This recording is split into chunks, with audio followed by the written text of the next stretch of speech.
welcome to my home studio, everybody. What we've got here is a lineup of layers, and we're going to go through the layers, just a brief discussion of how to wear. The first layer that you're likely to want to wear is a base layer.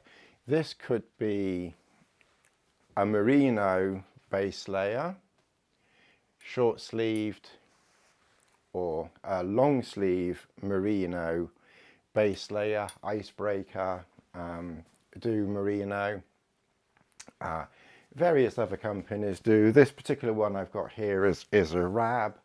I don't think they do this one anymore, but I think they do something similar, and this is a merino blend, and I must admit I rather like merino blend.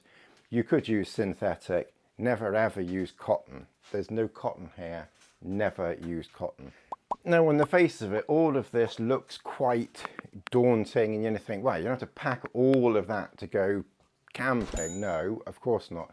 You probably take about 4 or 5, maybe 6 items with you. So that's your base layers, so we'll move them forward.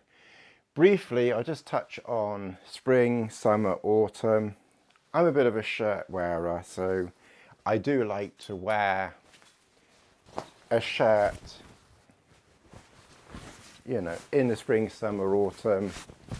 I know it's a bit of a towny thing. This is a Rohan. I like Rohan shirts. I think they're very good. I like that you get pockets, they're lightweight, they're comfortable.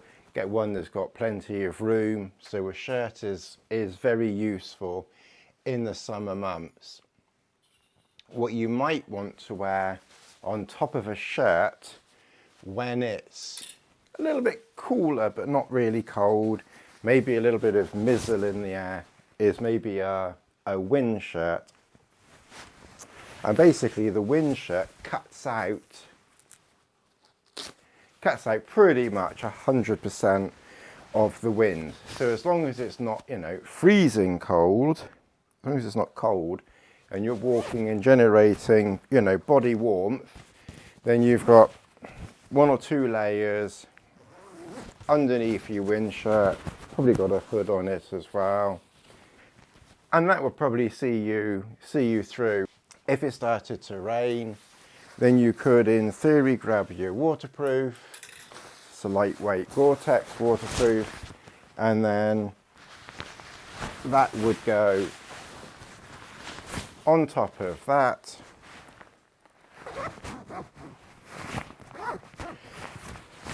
And you have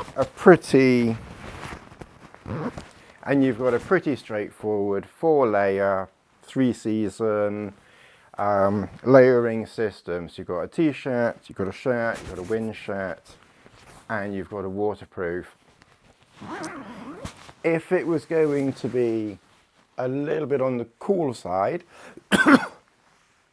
you may want to add in a lightweight fleece, which you would probably wear under the wind shirt, maybe more likely in camp or something like that, and then just wear these other items over the top of that. If it was really, really chilly in your summer months, then you could take a lightweight down jacket, and in theory you could put that over everything. This particular PhD one, it doesn't have a hood, and you could put that over there. The only thing that I would say with down is I wouldn't really be putting down over a waterproof, especially if it's damp.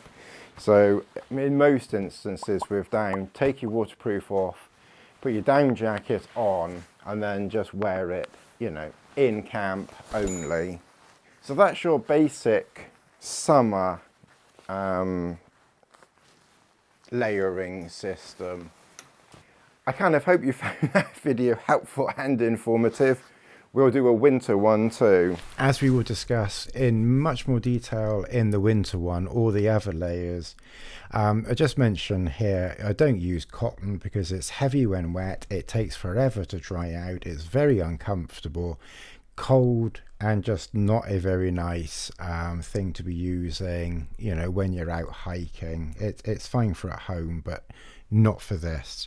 And just very briefly, obviously with the layering system, it's just very, very handy and versatile. You can add, remove items, they work together.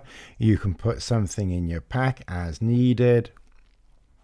And of course, you know, everything is pretty much lightweight, and it will all dry out pretty quickly, you know, either in camp or when wearing it, you know, if you get wet.